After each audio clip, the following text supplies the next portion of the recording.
Okay, this is part 2 of the cardiovascular self-study section. Hopefully this part won't be anywhere near as long as the last part. We really don't have that much farther to go.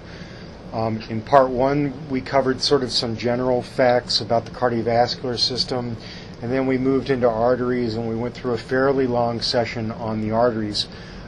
This session will cover veins and the microcirculation leading into the lymphatics at the very end, and then we'll be all ready to go. The veins also, just as the arteries do, they serve a conduit function. That is, they carry blood, in this case, from the microcirculation, the circulatory beds, back to the heart. You will note on our now very familiar figure here that the pressure is fairly low in the venules, and in fact it drops to not much above zero by the time you get to the vena cava and to the right atrium. So there's very little pressure left by the time you get to the veins. Again, the major pressure drop is across the arterioles. That's because that is our area of highest resistance. We have constant flow in this diagram, and because the flow is the same in each and every portion, from the aorta all the way down to the venules and into the veins, changes in the pressure gradient are indicative of what's needed to drive flow across the resistances in each of these vessels. So the great pressure drop across the arterioles indicates that there is a great deal of resistance, and there is very little pressure drop in the veins, just as there is very little pressure drop in the arteries. Okay. Again, a fairly low resistance compartment. That low pressure does cause problems. You can imagine in a low pressure compartment with very high compliance what happens when you stand up. There is now a column of blood pushing down, and that creates a pressure gradient from high to low to your feet, and the blood begins to drop. But this happens actually very slowly, and that's because of the existence of one-way valves in the veins, which prevent backflow from the heart back toward the microcirculation. It does to some extent prevent that backflow, not entirely, but it certainly slows it. These valves, again, they're one way. When the pressure behind the valve exceeds the pressure in front of the valve, they open, so you get transfer of fluid back toward the heart, but they tend to not want to allow flow in the other direction, that is from the upper part of this diagram to the lower part, because these are one-way valves and they tend to prevent that kind of flow. These valves are extremely important in terms of the physiology of the way the veins work. This diagram sort of demonstrates why that is. If you're standing, or better yet, if you're recumbent, the situation is as you see it here on the right-hand side.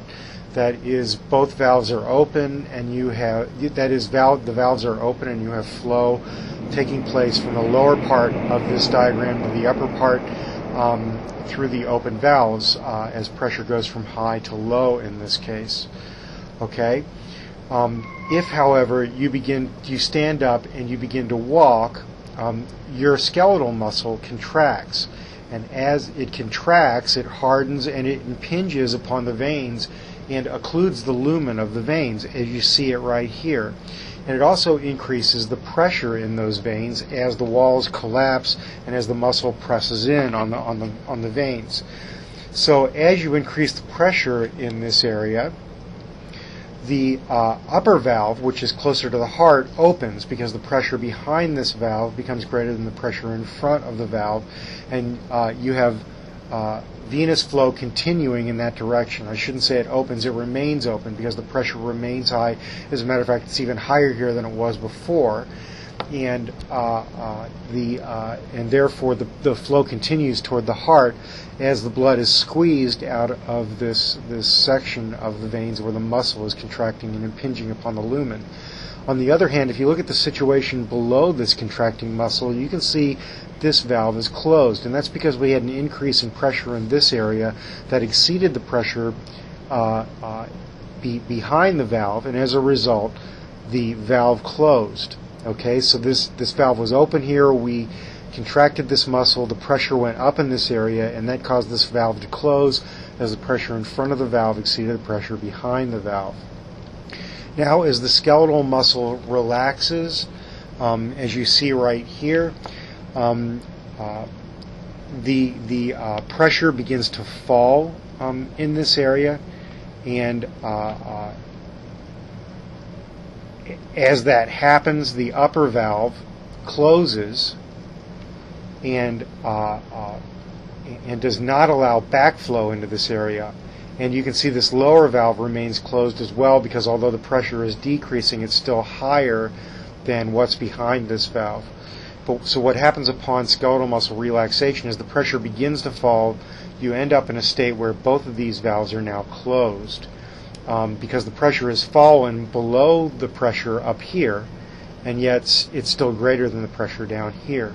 You also notice that because these valves are closed, the column of blood that ordinarily is pushing down upon these valves as we stand up is interrupted, because and that column of blood is no longer pressing down on this area down here, because we have two closed valves, and therefore the pressure that's pushing down here is interrupted, and this area of the vein does not see that pressure because we have closed valves interrupting the column of blood. That'll become why that's important will become clearer later in the computer workshop that we will do.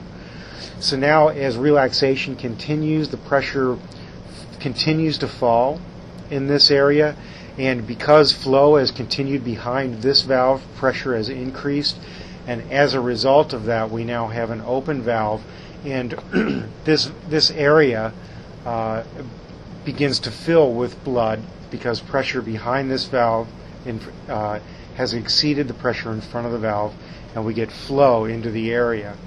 Okay, and what happens is, if you get enough relaxation, you eventually end up with both valves open, and then the muscle contracts again, and the whole cycle begins again, where you're forcing blood from this area where the muscle contracts toward the heart. So what's happened here is we've ended up pumping blood toward the heart, because the skeletal muscle impinges on the vein and puts pressure on it. You increase the pressure and you shove blood toward the heart, and at the same time you don't allow blood to go back toward the tissues, because the valves behind this muscle contraction are closed.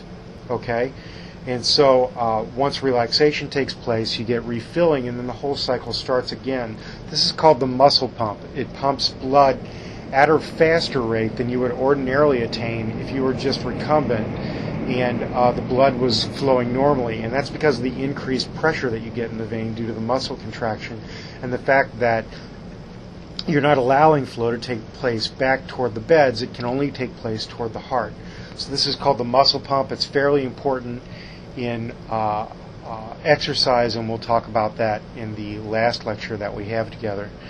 There is a similar sort of pumping that takes place. In that case, it's the respiratory pump, and in that case you take advantage of the negative pressures within the thoracic cavity to do more or less the same thing that you're doing here. The difference is that instead of pushing in on this area, you're actually drawing blood into this area as the negative pressure inside your thoracic cavity increases, and then you're pushing the blood out as the pressure in that cavity increases later on. So in the case of the thoracic cavity, you're drawing blood in as you create negative pressure outside of these veins, and then as the positive pressure takes place and you exhale, you actually push blood through this valve up here. So that's called the respiratory pump.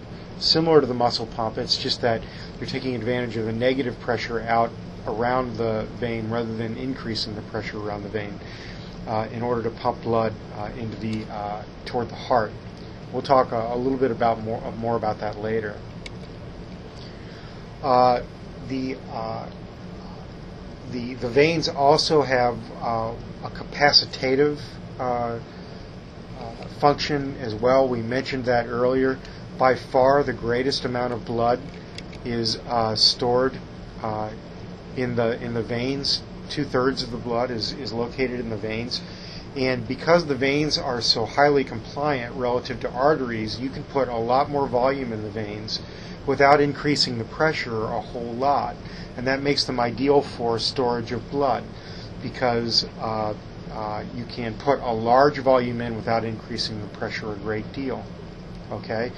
So what can happen is if you, under some conditions, particularly under the conditions of sympathetic stimulation, you can contract the walls of the veins. They are a little bit muscular, and you can force blood out of the veins and into the circulation at need. So if you feel like you need more circulating blood under certain conditions, particularly under the condition of high sympathetic tone, you can contract the walls of the veins and you can force blood into the circulation. The other thing that contraction of the smooth muscle in the veins does is that it decreases the capacitance of the veins. It stiffens the walls so that now you can't have quite as much volume of blood in the veins without increasing the pressure a great deal. So you decrease the capacitance of the veins. You decrease the amount of volume that you can store in the veins by stiffening the walls. So you get contraction, you force blood out of the veins and into the circulation, and you also decrease the capacity of the veins to store blood by decreasing the capacitance of the walls. So they become more like the arteries and less like the veins at rest. Perhaps not quite this kind of a decrease in capacitance, but certainly a decrease, certainly a stiffening of the walls, which does not allow you to store as much volume for the same given amount of pressure. Okay, so let's consider the implications of the high capacitance of the venous system.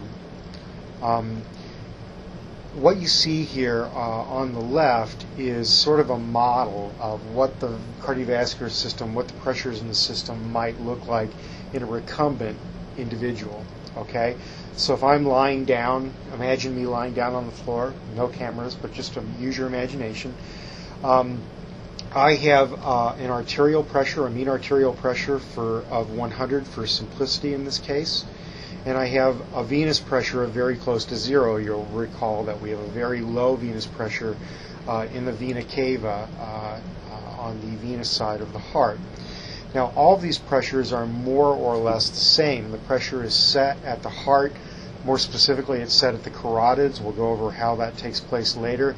And your body tries to keep that pressure constant on the level of the heart at 100. So I'm lying down. My arterial pressure is about 100 down the arterial tree. It doesn't decrease much because it's a low resistance system. The same thing on the venous side. We have a very low pressure of about 0 on the level of the heart. Now, look what happens when we take this model and we tilt it up as if a person were standing up. Now what happens is, we'll call this lower bed the feet. What happens is the pressure on either side of this bed increases. And the reason is because now our feet are below the heart. So we have columns of blood that are pushing down on the blood vessels of the feet, right? All of this blood now has gravity working on it, and it's pushing downward. All of this blood now has gravity working on it, and it's pushing downward, and it's increasing the pressure. So you'll notice we had a pressure of 100. Now we stand up, we have a pressure of 250 millimeters of mercury. We had a pressure of about 0 here on the venous side in the large veins. Now that pressure is about 150. Both sides have increased by 150 millimeters of mercury. Now you'll notice that the difference between one side and the other, which drives flow across this bed, is the same. It was 100 over here, 100 minus 0. It's 250 minus 150 here. So we've incremented both sides by the same amount. The change in pressure is still 100 in the upright individual, but we've increased the pressure on either side.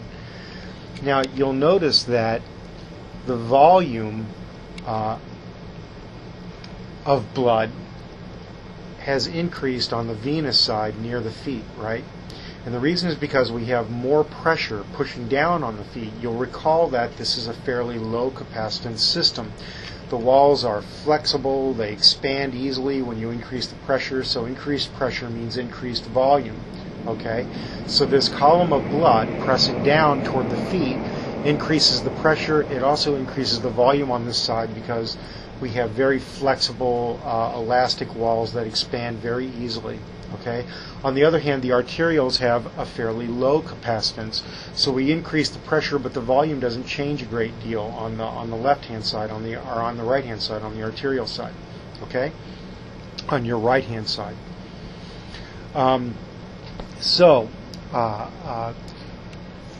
What happens is we get an expansion on the venous side, not on the arterial side. That extra volume has to come from somewhere, and in fact it comes from the veins around the heart, where the pressure is really not changed here.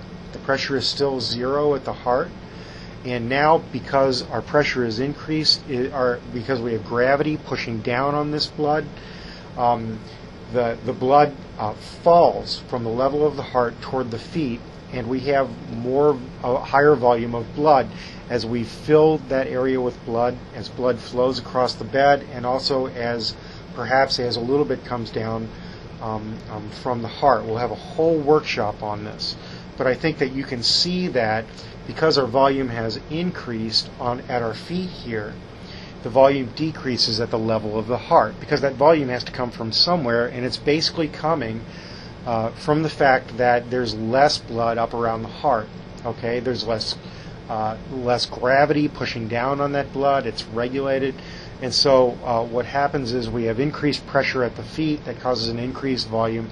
That volume comes at the expense of the volume near the heart. So the venous system around the feet and around the periphery is called the peripheral venous system. The venous system at the level of the heart is called the central venous system. And so the peripheral venous system has an increase in volume at the expense of the central venous system. I think that you can see that this will cause less venous return to the heart, and so the initial, that will cause less filling of the heart. So what we'll have is less of a stroke volume and a decrease in cardiac output, and that is exactly what happens initially in this system when you stand up. But that decrease in cardiac output isn't sustained because reflexes kick in really quickly. We'll talk about that in a later lecture. So all of this is pre-reflex. You get a decrease in venous return to the heart because the volume is now filling the space around the feet here. And as a result, you get a decrease in stroke volume, decreased cardiac output. That's pre-reflex response. Okay, let's talk a little bit about the microcirculation. Our arterioles, as you see up here and here,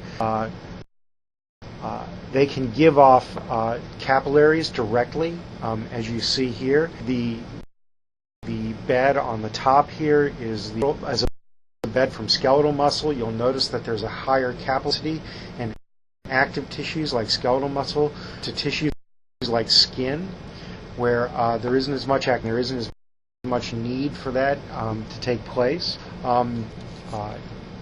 Each of the capillary beds coming off of the arterioles, the flow to those beds is regulated by a precapillary sphincter that is a small muscular area, so that you can contract this sphincter and cut off flow to any given center of the capillaries, or you can relax the precapillary sphincter and allow blood to flow from the arteriole at the tail on the bottom.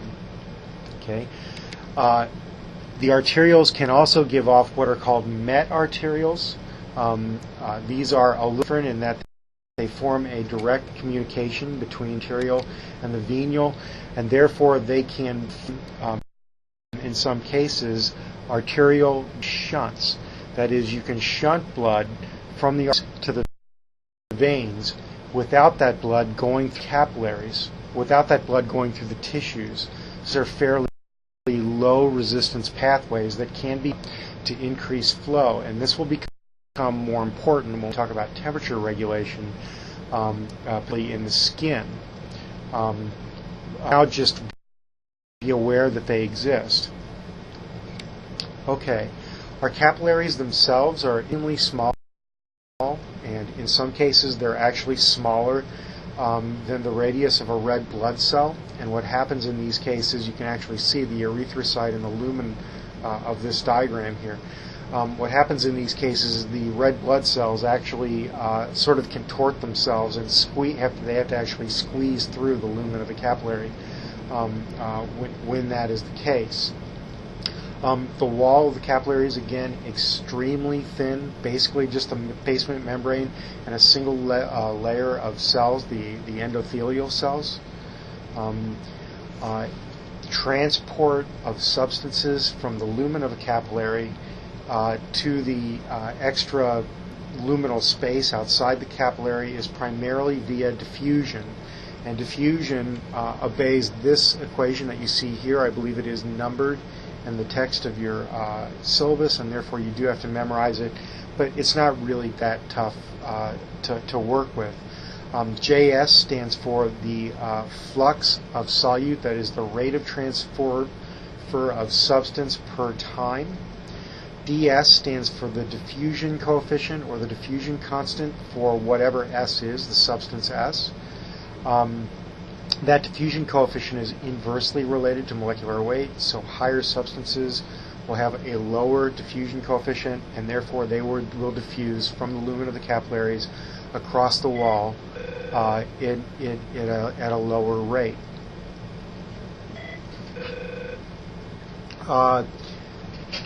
The diffusion of the substance is also proportional to the concentration gradient across the capillary wall.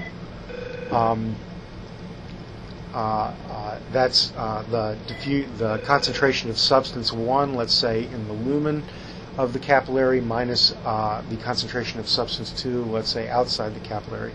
So the rate of diffusion, Js, is proportional to the concentration gradient across the wall of the capillary. The rate of diffusion is also proportional to the surface area available for diffusion. If you have a lot of surface area, that's a lot of area across which the substance can diffuse, and once again, it's directly related to that transfer of that substance. And finally, it's inversely related to diffusion across the thickness of the wall. So the thicker the wall, the greater the diffusion coefficient, the greater the diffusion distance, the less the rate of diffusion of the substance S. So our diffusion of substance S, the rate of transfer of the substance from the lumen of the capillary to the extra capillary space, the tissue, is directly proportional to the concentration gradient across that wall. It is directly proportional to the surface area across the wall. It is inversely proportional to the molecular weight, which is related to our diffusion coefficient here, and it is inversely proportional to the thickness of the wall, that is the distance of diffusion. Okay, and if you know that, you'll do well here.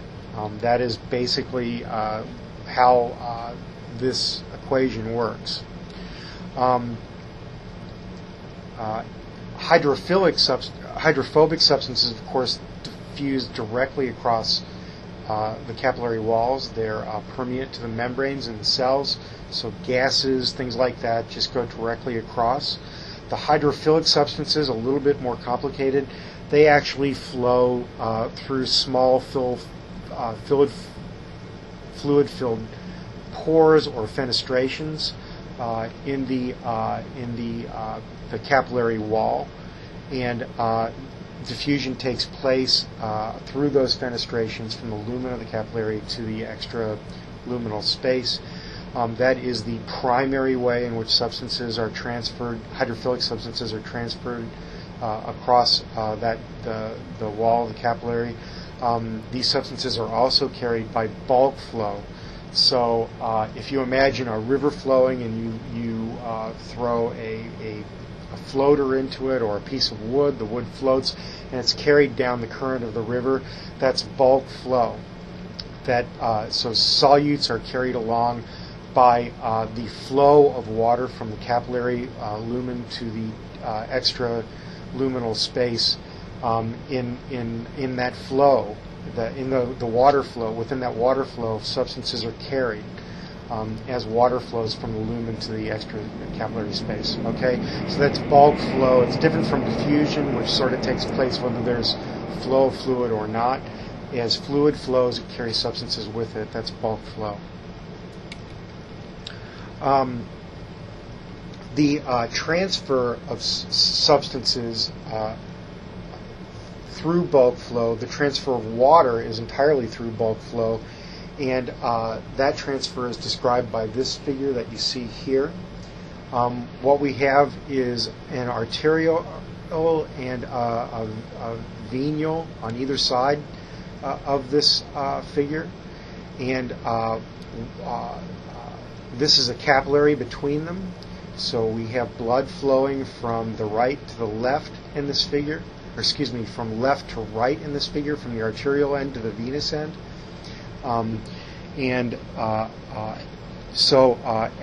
As you can see, the osmotic pressure within the capillary is what draws fluid into the capillary. So we have, let's start over again. We have two forces that drive water either into or out of our capillary. Okay, the force that drives water out of our capillary is the hydrostatic pressure. Okay, PC stands for the pressure in the blood pressure in the capillary. PI stands for the interstitial fluid pressure. So P, the pressure in the capillary, minus the pressure in the interstitial fluid, is what drives fluid from the capillary out into the interstitium. Okay, that pressure difference, fluid flows down a pressure gradient. That pressure difference drives fluid. It drives what's called filtration of water from the capillary lumen to the interstitial lumen. Okay, water is also resorbed from the interstitium back into our capillary. Okay, and that resorption of water takes place because of the oncotic pressure in the capillary relative to the oncotic pressure in the interstitial space. There are a lot of proteins in the capillaries, big proteins that cannot get out. Those proteins tend to draw water in. Okay, because water is drawn. The proteins can't diffuse across the capillary wall. They're prevented from diffusing. Water is drawn into the capillary in an effort to balance out the oncotic pressures on either side of the capillary. Okay, so we have water being pushed out by the hydrostatic pressure difference. We have water being drawn back in by the oncotic pressure difference, and that's described by this equation here. Pi stands for the oncotic pressure in the capillary and in the interstitial space, and this sigma here is the reflection coefficient. It's a measure of the permeability of the capillary wall to a substance. For all practical purposes, the substances that we're talking about, primarily albumin, large proteins, are not permeant to the capillary, so usually we consider sigma to be 1 in this case. That is, we figure that none of the relevant substances get across the capillary wall. Okay, so the net force behind water movement is equal to the net filtration force minus the net reabsorption force. That is, it's the force pushing water out of the capillary, primarily the hydrostatic pressure difference, minus the force tending to bring water back in, that is the oncotic pressure difference. Okay? And that is described by this equation here. So we have the pressure difference from the inside of the hydrostatic pressure difference from the inside of the capillary to the outside, and we have the oncotic pressure difference with pi sub c being the oncotic pressure in the capillary, pi sub I being the oncotic pressure in the interstitial fluid. So let's take a look at how this works on our ideal capillary here. Fluid flowing from the left to the right, from the arterial end to the venous end. Okay, well, let's think about the oncotic pressures. The oncotic pressure, that has to do mostly with the pressure, with the concentration of proteins in the capillaries that are impermeate. So those proteins are not going to vary throughout the capillary. So we can call that osmotic pressure whatever you prefer to call it. But you should know that it is constant across the entire capillary. For instance, I've called the osmotic pressure difference here 15. That would be because I might consider the osmotic pressure inside the capillary to be, let's say, 25, and the osmotic pressure outside, let's say, 10. So the osmotic pressure difference here is 15, and that pressure difference tends to draw water into the capillaries, and it's constant on either end of the capillary because, in theory, the concentration of our proteins isn't changing. Okay? So we have an osmotic pressure difference across the capillary of about 15 on either end. Now, the hydrostatic pressure difference I called about 30 here on the arterial side. Now you'll recall that flow is taking place from left to right here, so we have a high hydrostatic pressure in the capillary here relative to the hydrostatic pressure here. So the hydrostatic pressure difference might be 30. Basically, the pressure in the tissues is very, very low here, so we're probably really talking about 30 millimeters of mercury inside the capillaries on the arteriolar end. Okay, so the hydrostatic pressure difference is 30. This pressure difference is tending to push water out. Okay, so we have that balanced by the osmotic pressure difference, which is tending to draw water back in on this side. So the net difference between the two is 15. That is, we have a hydrostatic pressure difference of 30. We have an osmotic pressure difference of 15. The hydrostatic pressure wins out, and we tend to push fluid out on the arterial end. And the force that tends to push that fluid out is about 15 millimeters of mercury. Now let's look at the venous end. We have the same osmotic pressure difference, but we have a lower hydrostatic pressure in the vein on the venous end relative to the arterial end. Remember, we have flow taking place from the artery to the vein, and we have higher pressure on the arterial end than the venous end, and that's how come flow takes place. So in this case, our hydrostatic pressure difference is, let's say, about 10. Okay? So now we still have our osmotic pressure difference of 15, but we have less of a hydrostatic pressure difference. So we have a net flow of water back into the capillary on the venous end. Okay? And the pressure that tends to drive that net flow is about 5 millimeters of mercury. So we have our osmotic pressure difference exceeding our hydrostatic pressure difference, and therefore we get net reabsorption of water on the venous end, and that is to be contrasted by the fact that we have net filtration on the arterial end, a net outward movement of water. We have a net inward movement back to the capillary on the venous end. Okay? On balance, the fluid transfer, if you had to calculate it, would be equal to this net force that we just calculated times the surface area available for transport, that is the surface area of the wall of the capillaries, times the permeability along the capillary, the permeability to water, which is usually fairly high. So the rate of fluid transfer is proportional to this net force that we just calculated. Now, if we have net filtration on the arterial end, we have net reabsorption on the venous end, you might ask yourself which one of these wins out. And in fact, it is the filtration that wins out on balance. On balance, you get slightly more filtration on the arterial end than you get reabsorption on the venous end. So the fluids tend to accumulate fluid at a rate of about 1 to 3 liters per day. That fluid ends up as lymph, as you see here. Okay. The lymphatic system begins with sacs, which tend to be permeant to proteins and most substances. Those sacs are called the lymphatic bulbs. Okay. The reason why it's important that they be permeant to proteins is because despite the fact that, I said, capillaries are impermeant to large proteins like albumin, proteins do occasionally get across the wall.